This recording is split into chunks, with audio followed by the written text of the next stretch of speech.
police ଧରିକି ଆମ ଘରେ ଟିଭି ନାହିଁ ବୋଲି ଆଚ୍ଛା ଡାକ୍ତର ଆମ ଘରେ ଟିଭି ଅଛି ବାବା ଆଉ ତମ ବୋଉ ସେ ଟିଭିରେ ସ୍ୱାମୀମାନେ ସାବଧାନ ନାଟକ ଦେଖିଛି ଏ ଦେଖୁନା ସେ ନାଟକର ଗୋଟେ ଦୁଃଖ ଫଟକା ହୋଇଗଲା ସରି ବାବା ଆଇ ଏକ୍ସଟ୍ରିମଲି ସରି ଡକ୍ଟର ସବୁବେଳେ ଘରେ ଘରେ ଟିଙ୍ଗି ଟିଙ୍ଗି ସିଙ୍ଗି ସିଙ୍ଗି କେତେବେଳେ ହସିକି ପଦେ କଥା କହିବା ନାହିଁ ଏ ମୋ ବୋଉକୁ ଭୁଲବା ମୋ ବୋଉକୁ ଭୁଲବା ହଁ ଭୁଲ ମାଗିବୁ ମା ଭୁଲବା ମୋର ଭୁଲ ହେଇଯାଇଛି ନାମକ ନାଟକର ଦୃଶ୍ୟରେ ଅଭିନୟ କରୁଛି ନାମକ ନାଟକର ସଲାପ କରୁଛି ମୁଁ ଯାହା କରିଛି ସତ କହି କୋଉଟା ସତ ମୋ ମା ହେବା କଥାଟା ସତ ମିଛ କାହିଁକି ମିଛ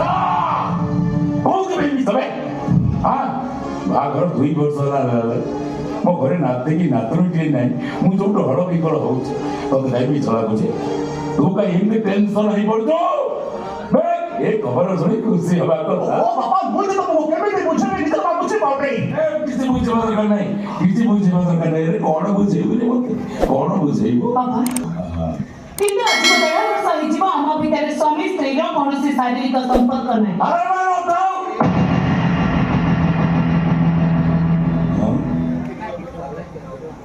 ଆରେ କେମିତି ସମ୍ଭବ ତୁ କଣ ଯାହା କହିଗଲୁ ସବୁ ମିଛ କହିଲୁ ତୋ ମା ହବା କଥା ମିଛ ମୋ ଜେଜେ ହବା କଥା ମିଛ ସତ ଏଇଟା କେମିତି ସମ୍ଭବ ତାମାନେ ମତେ କଣ ବୁଝିବାକୁ ହବ ମୋ ଗର୍ଭରେ ବଢୁଥିବା ପିଲା ତମ ପୁଅର ନୁହଁ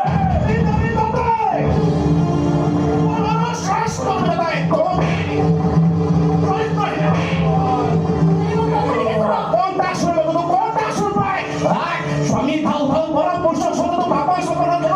বাবা ভাব বাবা কথা যদি উত্তর হেলা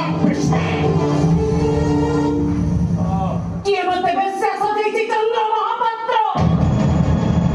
କିଏ ମତେ ଦରିଦ୍ରହୀନ ହବା ପାଇଁ ବାଧ୍ୟ କରିଛି କିଏ ମତେ କଳଙ୍କି ବିଷ ଦେଇଛି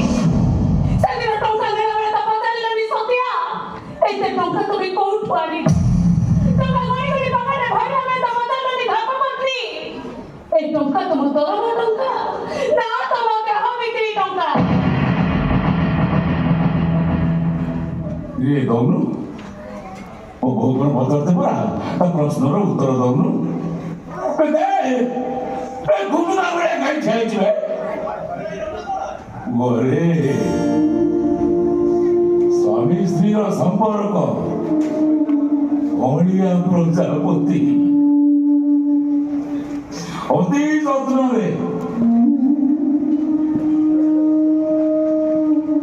ଯତ୍ନରେ ତାକୁ ଧରିବାକୁ ହୁଏ ବାପା ଚାପି ଦେଲେ ମରିଯିବ ଭୁଲି ଦେଲେ ଉଡ଼ିଗଲାଣି ପୁଅ ପ୍ରଜାପତି ଉଡ଼ିଗଲା ପ୍ରଜାପତି ମୋ ପ୍ରଜାପତି କେତେ ଶୀଘ୍ର ଯିବା ଓଡିଶା ବାବା ମୁଁ ଧରିବି ବାବା ମୋ ପ୍ରଜାପତି ମୋ ନିଶ୍ଚୟ ଧରିବି ବାବା ଆଉ ଧରିବେ ମୋ ପ୍ରଜାପତି ବି ବିସ୍ମରଣ ଶୈଳୀ ଶିବ ହାତ ବାହାଦର ଅଛି ମୁଁ ଧରିବି ବାବା ମୋ ପ୍ରଜାପତି ମୋ ନିଶ୍ଚୟ ଧରିବି ଆଚ୍ଛା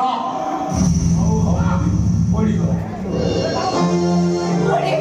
ହସ୍ପିଟାଲ ଯାଇକି ଛୁଆଟାକୁ ନଷ୍ଟ କରିଦେବା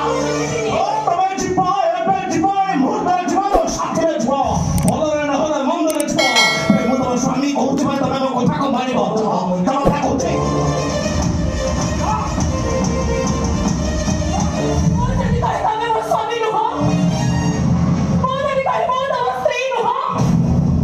It's some cussing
କଲମ୍ବିନୀ ସେଇଟା